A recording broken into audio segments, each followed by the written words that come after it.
Bulletin का बाकायदा आगाज करें। आपको बताएं कि इस्लामाबाद हाई कोर्ट ने पाकिस्तान तहरीक इंसाफ के सेनेटर आजम सवाती की जमानत बाज़ात गिरफ्तारी की दरखास्त पर रियासत को नोटिस जारी कर दिया।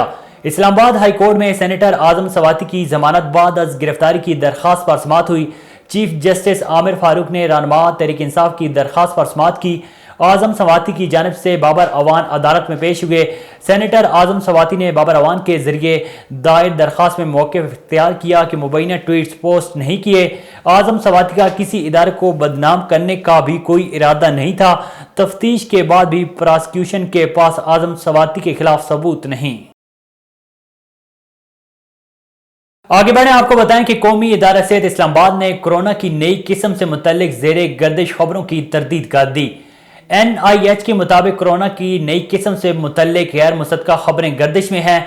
NCOC ने तस्दीक की है कि फ़िलहाल ऐसा कोई ख़तरा नहीं। NIH का कहना है कि कोरोना से मुतल्लिक सूरत-हाल पर कड़ी नज़र रखी हुई है। अलावा अजीम खबर सामने आई थी कि चीन में फैलने वाले कोरोना के नए वेरिएंट का पाकिस्तान में भी आने का खतरा बढ़ गया है।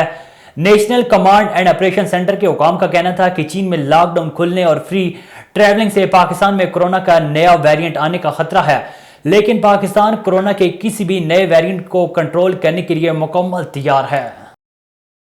A1 टीवी के न्यूज स्टूडियो से फिल वक्त इतना ही। मजीद खबरों और अपडेट्स के लिए देखते रहिए A1 टीवी।